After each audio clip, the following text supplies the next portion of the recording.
สบายดีเด้อสบายดีพี่น้อง FC เบิร์ดสุขุสุคนว่า FC ทั้งฝั่งลาวฝั่งไทยและก็ต่างประเทศ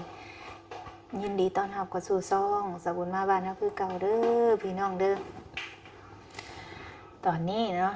หลังจากที่ว่า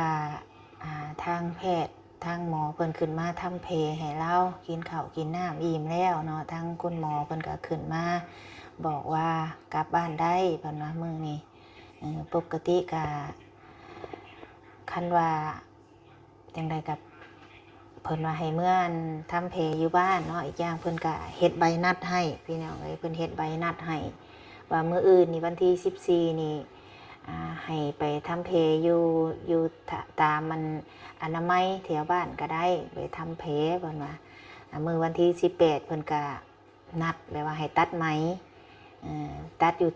ห้องหมอใกล้บ้านก็ได้เพิ่นว่าเพิ่นเฮ็ดใบนัดมาให้แล้วก็วันที่25เพิ่นนัดให้ขามมาหาเพิ่นอีกเนาะวันที่25เพราะว่าบ้านเฮาอยู่ไกลพี่น้องเอ้ยเพิ่นว่าคันว่าสิให้พักฮอด5มื้อเฮาก็พูดว่าการใส่ใจมันสิซ้ำใดหั่นนะมื้อนี้เฮาก็ยังบ่ฮู้อยู่เพิ่นบอกว่าสิลงไปเคลียร์การใส่ใจว่าสิเบิดเท่าใดเพิ่นว่าตอนนี้ก็ทั้งเฮาก็กะเกียมเบิดแล้วพี่น้องเอ้ยสิกลับบ้านแล้วเนาะทั้งเฮาก็ได้กะเกียมสิกลับบ้านรอท่าเพิ่นขึ้นมาเพิ่นบอกว่าช่วงเที่ยงจังสิได้กลับเพิ่นน่ะกินข้าวกินหยังตอนเที่ยงก่อนเพิ่นว่าจังซี่เนาะทางพ่อโชคชัยก็ได้ต้องเปลี่ยนชุดได้บาดนี้เป็นได้ไดเป็นได้ไดไม่ว่าจะกลับบ้านสิกลับบ้านเปลี่ยนชุดได้เป็นได้บาดเพสบายดีได้เด้วันนี้เป็นได้บาดเพเจ้าเป็นได้ป่ะเครื่องแห้งบ่หรือว่าเครื่องน้อยเครื่องอยู่เครื่องเล็กน้อยเนาะเครื่องเล็กน้อยหมอเพิ่นบอกว่าคันอยู่5มื้อนี่สิบ่เจ็บเลยเพิ่นว่าแต่ว่าอันนี้มันก็สิยังไม่ดีๆดาดแน่เพิ่นว่าสิไข้ขึ้นแต่ละมื้อคือมื้อนี้มันก็ไข้กว่าเมื่อวานนี่นี่แหละเพิ่นจึงให้มื้อเนาะกินยาเพิ่นให้ยาเมื่อกินเพิ่นว่าให้ยาเมื่อกินยาเมื่อกินยาแก้อักเสบเพิ่นว่ายาปัวบาดปัวเพเพิ่นว่ากินคือเพิ่นบอกนั่นแหละภายใน10มื้อหรือ2อาทิตย์นี่จนกว่าสิได้มาพบหมอนี่เพิ่นให้กินข้าวต้มกับไข่เพิ่นว่าบ่ให้กินอาหารเพื่อสุขภาพตัวเองเพื่อลำไส้ลำท้องนั่นแหละเพิ่นว่า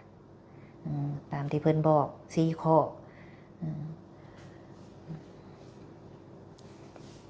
จะได้มื้อแล้วว่าซั่นรอท่าเพิ่นว่าเรื่องการใช้จ่ายว่านี่มานอนอยู่นี่2คืน3คืน3คืนเนาะ3ทั้งมื้อคืนผ่าตัดเนาะ3คืน3มื้อมาอยู่นี่เตรียมได้พี่เตรียมได้พี่น้องเอ้ยมื้อนี้คือสีเหลืองๆเนี่ยมื้อนี้ว่านี่ฝนตกเบิดมื้อพี่น้องเอ้ยเบิดมื้อหมอเพิ่นเข้ามาเห็นเพิ่นว่าโอ้บ่สิได้กลับบ้านไวแท้เที่ยวเข้าห้องน้ำเรื่อยแท้เพิ่นว่าบ่ได้เจ็บบ่ได้อันนั้นบ่ท้องหรือว่าบ่ได้เจ็บถ่ายสะดวกเพราะว่ามันแบบคือจะเข่งบะมันแผลน่ะเนาะเพเนาะแต่น้ำปักก็ยังเจ็บอันนี้มันก็เป็นเพลูกใหญ่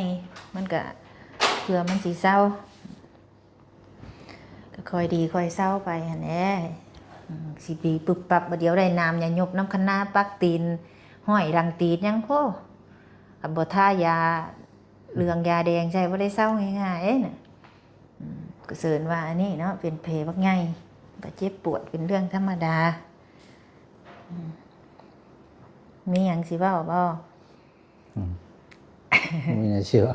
บ่มีหยังสิเว้ามานอนอยู่นี่3มื้อกับ3มื้อ3คืนกับ3มื้อเนาะเฮามาช่วงแลง3คืนตื่นมาหั่นก็2มื้อนี้มื้อที่3ก็อยู่บ่ได้ค่ำเนาะรวมกันก็สิเป็น3มื้อ3คืนเนี่ยพี่น้องเอ้ยเนาะประมาณนี้3มื้อ3คืน3มื้อ3คืนรวมทั้งอยู่ทางบ้านก็เป็น4มื้อเป็น4คืนนะ4คืน4มื้อ ขามือเจ็บมาฮอดมือนี่ 4 มื้อ 4 คืนนอนอยู่พุ่นคืนหนึงมาอยู่สวรรค์มื้อหนึงแม่นน่ะว่ามาอยู่พี่บาดนี้3 คืนกับ3 มื้อไล่ว่าสิเลยมื้อนี้มันก็สิครึ่งมื้อเด้มื้อนี้สิได้กลับบ้านมื้อนี้แหละรอก่อนจักหน่อยตอนนี้ก็11 โมงปลายแล้วตอนนี้ก็ได้เพิ่นว่าช่วงเที่ยงว่าสิได้กลับเพิ่นว่าจังซี่เนาะทางพ่อทุกชัยก็ภาพอยากกลับแฮงจนเปลี่ยนเครื่องเลยได้พี่น้องเอ้ยกินฮอดเป็ดน้อยแฮงพุ่นน่ะกินฮอดเป็ดน้อยแฮงว่าซั่นเอ้ยเว้าไปสิแหละพี่น้องเอ้ยพอได้แบบว่านั่นเพราะว่าเราเป็นคนอยู่ไร่อยู่นาประจำพี่น้องเอ้ยเราเป็นคนอยู่กับไร่กับนาหลวงพ่อเจ้าไส้คันบ่เป็นเวียกเป็นงานก็บ่ได้เข้าดอกบ้านฮะเพราะว่ามีงัวนี่อยู่นามีไก่กานาฮู้เนาะอยู่นาหั่นคันลำความกินความอยู่บาดนี้เพิ่นบอกลำเนี่ยแต่บ่เป็นตะกินก็บ่กินบาดนี้เป็นมันดีแม่นว่ามันเศร้าเลยโอ้ยเศร้าแล้วกินก่อนอีหยังก็บ่ได้เด้สุขภาพต้องมาก่อนเด้ คือหมอเพิ่นว่าแล้วเกิดเช้าแล้วกันมันคันรักษาบ่ได้มันกลับมาเป็นอีกได้เพิ่นว่าเหล้าเบียร์นี่ตัดออกเลยเด้อบ่กินดอกบัดนี้นะบ่กินบ่บัดนี้บ่คันมีผู้มาจ้างกินเด้บ่กินแน่เนาะบ่กินได้กินบ่เท่าได้อยู่ได้เนาะจ้างให้กินก็ซ้ำจ้างให้เป็นนั่นแหละกินก็คิดเอาแหละขนาดว่าบ่ได้กินเหล้ากินเบียร์เป็นนั่นเด้พี่น้องเอ้ยเพราะว่าโดนๆแล้วก็จังเทื่อนึงเห็นกินจังเป็นเวียกเป็นงานก็บ่ได้ขันว่าสิเมาเปเมาแปดเนาะกินล่ำจอกนี่เบียร์ก็ได้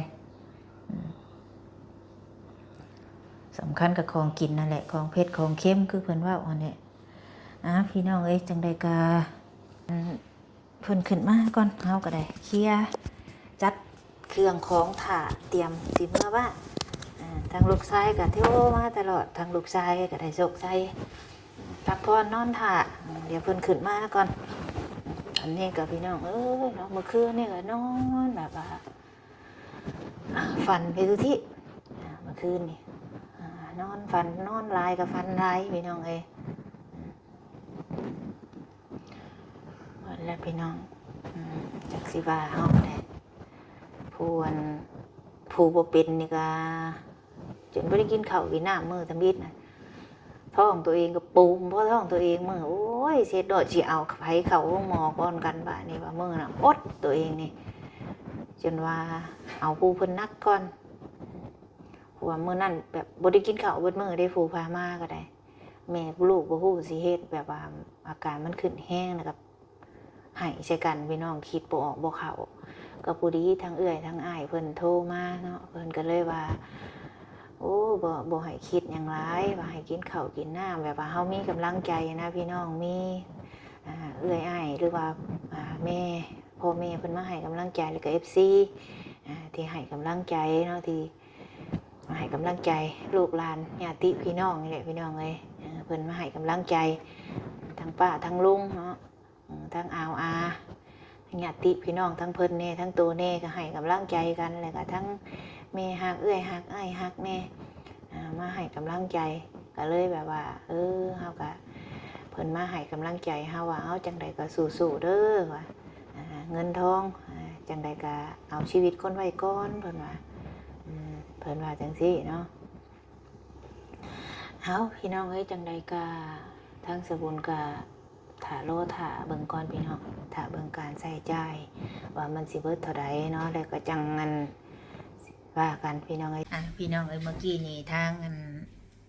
เฮาก็ได้ถ่ายตอนนี้ทางโพสุกไส้ก็กินข้าวเนาะกินข้าวเที่ยงก่อนกลับบ้านพี่น้องเอ้ยตอนนี้ก็กินข้าวตอนนี้ก็ได้นี่เด้มี FC เพิ่นก็คอมเมนต์มาได้พี่น้องเพิ่นว่าทั้งพี่น้องทั้งฝั่งลาวนี่เพิ่นบ่ถือกันบ่มาเยี่ยมคนไข้นี่ใส่เสื้อดำว่าซั่นอันนี้สำหรับบ้านของสาวบุญเองเนาะในหมู่บ้านเฮาหั่นนะพี่น้องหรือว่าเขตแถวบ้านนอกบ้านนาแหละเพิ่นบ่ได้ถือกันพี่น้องเอ้ยแบบว่าบ้านเฮานี่อยากใส่เสื้อหยังก็ได้บ่แม่นว่าบ่ได้คิดอีหยังมากมายเนาะ ส่เสื้อก็ได้ใส่เสื้อหยังก็ได้เนาะบ่ได้จำเป็นว่าใส่เสื้อสีนั่นสีนี่ดอกอันนี้คือแบบบ้านเฮาเป็นบ้านนอกบ้านนาพี่น้องเอ้ยบ่ได้คือคนอยู่ในเมืองเนาะว่าสิจำเป็นใส่เสื้อสีนั่นสีนี่บ่ได้เป็นหยังกินมันอิ่มจังไหนก็ได้กลับบ้านเฮาบ่ได้ถือสาเนาะทุกคนเนาะว่าเรื่องเพราะว่าบ้านเฮาเป็นบ้านนอกบ้านนาใส่แบบใดก็ได้มาเยี่ยมมาคอยกันบ่ได้คิดอีหยังหลายบ่ได้คิดหยังมากมายถือว่าเป็นเรื่องธรรมดาของคนบ้านเฮาเองเฮาบ่ได้ว่าคือคนในเมืองคนในนาเพิ่นเนาะบ้านเฮานี่สิไปอันใดก็ใส่อันใดได้มีอันใดใส่อันนั้นพี่น้องเพื่อความสะดวกสบายเตอร์สิได้เมื่อยกินข้าวเบิดกระซามใหญ่หนึงบ่ฮะกินข้างยานแท้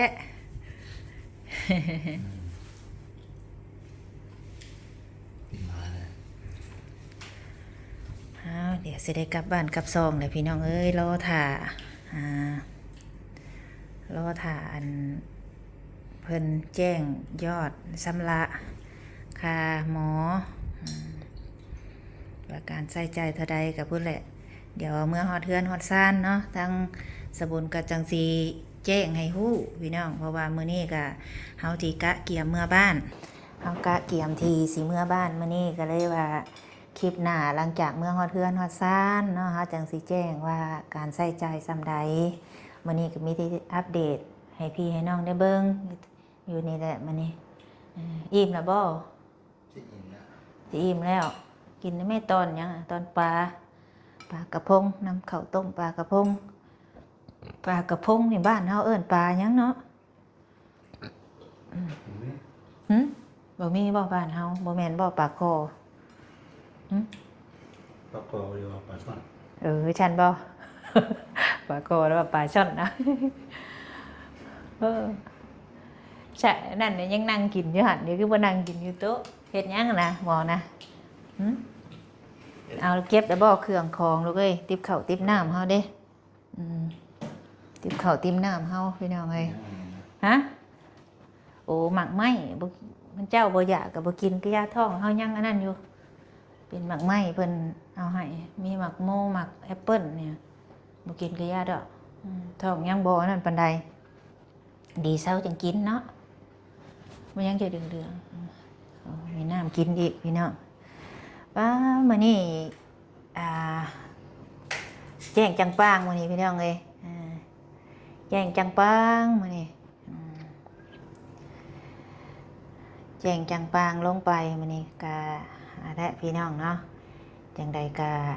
สิได้กลับแล้วมื้อนี้โอ้ยเมื่อวานนี่นะพี่น้องเอ้ยจนกลับบ้านเมื่อวานนี่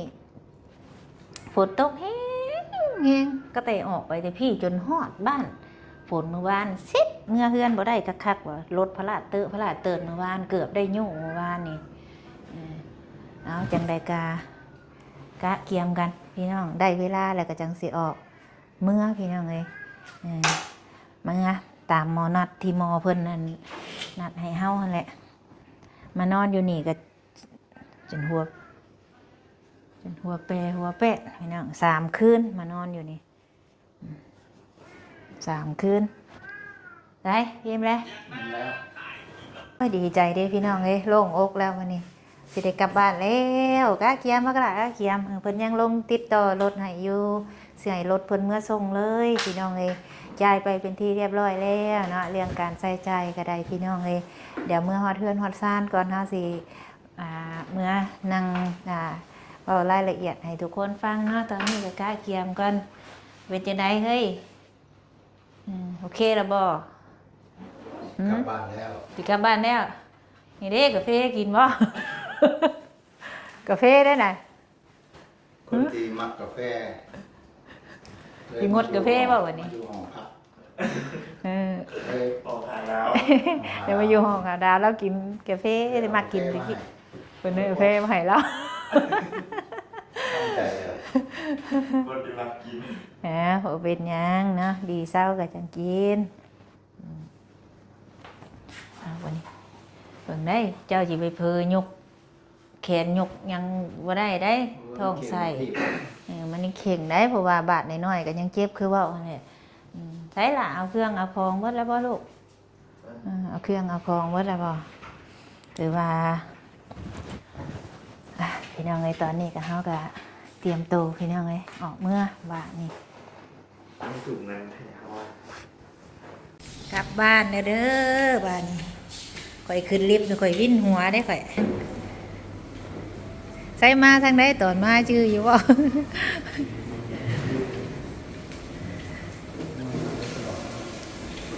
ตอนนี้ก็กำลังกลับบ้านพี่น้องกำลังออกแต่โรงพยาบาลตอนนี้ก็ได้ทั้งให้รถเพิ่นเมื่อส่งเนาะทุกคนเนาะตอนนี้ก็กลับมาแล้วพี่น้อง3 มื้อ 3 คืนถึงที่เฮามานอนอยู่ในโรงพยาบาล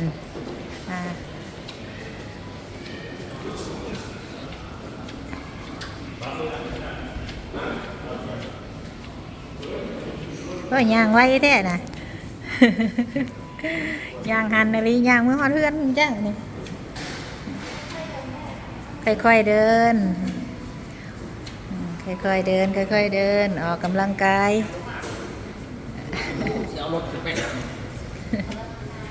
ออกกำลังกายลูกออกกำลังกายย่างเอาก็ได้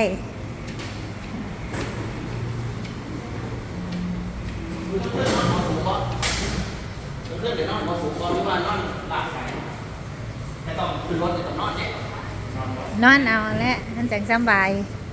จังบ่เครื่องแพเนาะพี่น้องตอนนี้ก็กลับบ้านได้เด้อพี่น้องเด้อวันนี้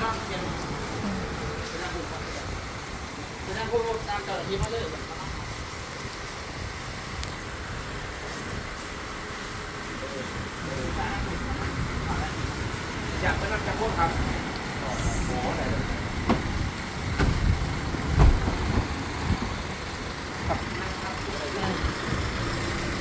นั่งที่บ่โอเคจ้ะพี่น้องตอนนี้เขาไปขึ้นรถเป็นทีเรียบร้อยแล้วเด้อพี่น้องเด้อเนาะจังใดก็ติดตามเบิ่งน้ำกันพี่น้องเอ้ยตอนนี้ก็ให้รถเพิ่นเมื่อส่งเนาะโอเคพี่น้องเอ้ยตอนนี้ก็รถเพิ่นมาส่งฮอดบอนรถเฮาที่จอดอยู่นี่เนาะตอนนี้ก็ได้เอา เอาเข่าข้างในมันบ่ตกไว้เด้อฮะนั่งให้เรานั่งอยู่ทั้งหน้าแหละเดี๋ยวเราลงอีกนะได้ลุกได้แล้วบ่ ไปแล้วอยากเมื่อ โอ้ยอยากเมื่อเตรียมก็แต่เศร้าคุณ แล้วบอกว่าลูกจะเศร้าแล้วอยาก ว่าแล้วตื่นถ่าแต่เศร้าคุณนั่งทั้งหน้าคุณนะขอบคุณในไลน์เด้อ ครับครับครับเดินทางปลอดภัยครับ ขอบคุณในไลน์ เปิดประตูรถก็ได้ครับ ไปใช้บัตร กลับบ้านเอาขึ้นบ่ขึ้นโอ้แล้วสิไปเข้าห้องน้ำโอ้ขอบคุณในไลน์เด้อ ครับครับครับ สวัสดีจ้าไปทั้งในห้องน้ำมื้อนี้ผู้เป็นจังไดเป็นจังไดเมื่อยปะแล้วมาหลากกับเจพาพ่อตัวไปเข้าห้องน้ำเด้อพี่น้องไอ้เนาะตอนนี้จะเฮามารถเป็นที่เรียบร้อยพี่น้องเลยได้บ่ฮักบ่ให้เราเนี่ยฮักบ่ลงให้เราเถิงมาฮอดสวรรค์เป็นที่เรียบร้อยแล้วพี่น้องเลยจักเป็นยังผู้ลุงกล้วยเอาฮักลงมาโอเคเฮ็ดเถิงเอาแล้วมาฮอดเด้อพี่น้องเด้อแค่นี้มาฮอดเรียบร้อยเนาะรถเพิ่นก็มาส่งฮอดคิวรถพี่น้องเอ้ยจังใดก็ได้เป็นจะได้เมาบ่วินหัวบ่มาฮอดมาถึงเลยพี่น้องเอ้ยจังใดก็พุ่นแหละมาฮอดมาฮอดสวรรค์เขตเป็นที่เรียบร้อยแล้วพี่น้องเอ้ยเนาะจังใดก็สำหรับคลิปนี้ก็สิขอจบก่อนเด้อพี่น้องเด้อเมื่อฮอดเทือนฮอดซ่านพุ่นแหละเนาะจังว่ากันในคลิปหน้าคลิปนี้ก็สำบายดี